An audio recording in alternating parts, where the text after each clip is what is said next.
నాకు ఇది ఈరోజు చాలా ఎమోషనల్ డే. ఎందుకంటే ఒక 2 minutes ప్రశాంతంగా ఉండండి. ఎందుకంటే బందర్లో ఒక చిన్న చిరంజీవి గారి ఏవి బొమ్మలు వేసుకుంటూ ఆయన బ్యానర్స్ రాసుకునే ఒక ఆర్టిస్టు ఇవాళ ఒక 10 సినిమాలు తీసి ఒక మారుతి అనే ఒక చిన్న బ్రాండ్ అయ్యి చిరంజీవి గారి గెస్ట్గా వచ్చారంటే నిజంగా చాలా అది నార్మల్ విషయం కాదు. ఎందుకంటే చాలామందికి నిజంగా నేను చెప్తున్నాను, మీరు అనుకుంటే సాధించగలరు, ఇంకా సాధించవచ్చు, చాలా ఉంది. బట్ యాక్చువల్గా నిజంగా నాకు అంటే నేను ఎప్పుడు కూడా అంటే బందర్లో ఉన్నప్పుడు కూడా నాకు ఎప్పుడు చిరంజీవి గారితో కూడా చెప్పలేదు ఎప్పుడు. ఒకసారి కల వచ్చిందనమాట బందర్లో ఉన్నప్పుడు. ఎందుకంటే ఆయన అంటే అంత పిచ్చి అభిమాని నేను. అంటే రిక్షా వాడని ఎన్ని సినిమాలు చూసామండి. చిరంజీవి సినిమా అంటే ఇంకంతే పిచ్చి. మా చిన్నప్పుడు మా మావయ్య సినిమాలు తీసుకెళ్ళేటప్పుడు ఒకసారి చిరంజీవి సినిమా తీసుకెళ్ళకపోతే ఆ దారంతా ఏడ్చుకుంటూ వచ్చాను ఇంటికి. అంత పిచ్చి అనమాట ఆయన అంటే. అలాంటిది ఒకసారి నాకు ఒక కల వచ్చింది 10th క్లాస్లో. చిరంజీవి గారు నేను కలిసి యాక్చువల్గా మెట్ల మీద నుంచి మాట్లాడుకుంటూ కిందకి దిగుతున్నట్టు కల వచ్చింది. ఆయన ఏదో అడిగినట్టు కల వచ్చింది. అసలు కల వచ్చేసరికి నేను షాక్ అయ్యాను. అసలు చిరంజీవి గారితో పాటు నేను మెట్ల మీద నుంచి నడుచుకుంటా కిందకి దిగాను అనేది. కానీ కట్ చేస్తే ప్రజారాజ్యం పార్టీ టైంలో ఆయనకి ఫ్లాగ్ డిజైన్స్ అవి చేసే టైంలో అలాగే చిరంజీవి గారితో పాటు సేమ్ మెట్ల మీద నుంచి కిందకి అలా దిగి ప్రజారాజ్యం పార్టీ అని పెడుతున్న మారుతి ఎలా ఉంది అని అన్నారు. అడిగినప్పుడు ఆయనకి నాకు మాట రాలే. ఎందుకంటే ఆ కళ నాకు కొన్నేళ్లుగా గుర్తుండిపోయింది. నిజంగా అలాంటి కళ నాకు నిజమయ్యి ఈరోజు చిరంజీవి గారు ముందు యాక్చువల్గా ఇలా మాట్లాడగలుగుతున్నానంటే నిజంగా ఇది నమ్మలేని నిజం. అంతే. ఇది ఆయన్ని దగ్గరికి వెళ్ళడానికి నాకు దొరికిన దారి అంటే ఆయన వెంకటేశ్వర గుడి అయితే అక్కడ కింద కుబేరుడు ఎవరో ఉంటారు కదా, ఆయన ఎవరంటే అల్లు అరవింద్ గారు. ఆ ఇంట్లోకి ఫస్ట్ వెళ్ళి నాకు అలాగా బన్నీ ఫ్రెండ్ అవ్వటం, నాకు అల్లు బాబీ ఫస్ట్ చిరంజీవి గారి దగ్గర తీసుకెళ్ళటం, అక్కడి నుంచి ఆయనతో పాటు నాకున్న జర్నీ కానీ మర్చిపోలేను. నెక్స్ట్ ఇంకొక అదృష్టం ఏంటంటే యాక్చువల్గా ఎవరికన్నా ఫస్ట్ డైరెక్షన్ ఇలా మీరు ఇవన్నీ చూశారు. ఇప్పుడు ఈ సినిమాలన్నీ తీయకముందు సార్తో చేసేటప్పుడు యాక్చువల్గా ప్రజారాజ్యం ఫ్లాగ్ అదే యాడ్స్ చేసేటప్పుడు సార్ ఒక యాడ్ చూసి దాంట్లో నేను కూడా యాక్ట్ చేస్తాను, గ్రీన్ మ్యాట్లో తీసుకోండి అని అన్నారు.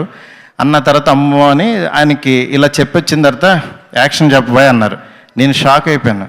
నేను ఫస్ట్ యాక్షన్ చెప్పిందే చిరంజీవి గారికి. ఇలాంటి అదృష్టం ఎవరికి రాదు. నెక్స్ట్ అసలు నేను ఎప్పుడు కూడా డైరెక్టర్ అవుదామని అనుకోలే. జస్ట్ ఏదో ముందు ఫ్యామిలీ అది బతకడానికి యాక్చువల్ డబ్బులు ఉంటే చాలు అనుకున్నాను. ఆ ప్రాసెస్లో నేను వాసు వంశీ కలిసి డిస్ట్రిబ్యూషన్ చేసేవాళ్ళం. రాజుగారి సినిమాలు కొనేవాళ్ళం. ఆ టైంలో అనుకోకుండా నాకున్న క్రియేటివిటీతో ఏదో ఫ్లాగ్స్ చేయడం సరదాగా యాడ్స్ చేసేవాడిని. అప్పుడు చిరంజీవి గారు చూసి నీలో డైరెక్టర్ ఉన్నారయ్యా, ట్రై చేయన్నారు. ఆ ఒక్క మాట నాకు నిజంగా నాలో డైరెక్టర్ ఉన్నాడేమోనని నాకు అనిపించలేదు ఎప్పుడు. ఆయన అన్న మాటను నిజం చేయడానికైనా సరే అని బస్ స్టాప్ అని ఒక కథ రాసి ముందు ఒక 5D కెమెరాతో యాక్చువల్గా దానికి బడ్జెట్ లేక ఈ రోజుల్లో సినిమా తీసి దాని తర్వాత బస్ స్టాప్, ప్రేమ కథ చిత్రం, ఇంకా అక్కడి నుంచి జర్నీ మీరంతా చూస్తూ వచ్చారు. కానీ వీటన్నిటికీ కారణం చిరంజీవి గారు అన్న ఒక్క మాట, ఏది నీలో ఒక డైరెక్టర్ ఉన్నాడయ్యా చూసుకో అని. అంటే మనల్ని మేల్కొల్పడానికి. దాని తర్వాత ఆయన ప్రేమకథ చిత్రం చూసిన తర్వాత ఒకసారి భోజనానికి పిలిచారనమాట. అప్పుడు బలబల మగాడవే కథ చెప్పాను. కథ చెప్తే ఆయన చిన్న పిల్లోళ్ళగా యాక్చువల్గా ఈ కథని ఇలా చేస్తే బాగుంటుంది, ఇలా చేస్తే బాగుంటుంది అని నాకు ఇచ్చిన సజెషన్స్. కానీ నిజంగా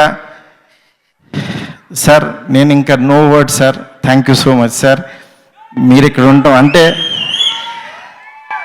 అందరూ అనుకుంటారు యాక్చువల్గా నేను చెప్తున్నాను, చిరంజీవి గారు లాంటి స్టార్ గురించి మీరు అనుకుంటారు కానీ ఆయన లాంటి హ్యూమన్ బీయింగ్ని మీరు ఎక్కడ చూడలేరు.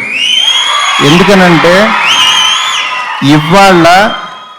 ఇవాళ చిన్న హీరోలను కలవటం కూడా చాలా కష్టం. అలాంటిది చిరంజీవి గారిని తలుచుకోండి, మీరు కనపడతారు ఆయన. ఎందుకంటే ఆ గేట్ అలా ఓపెన్ అయి ఉంటుంది.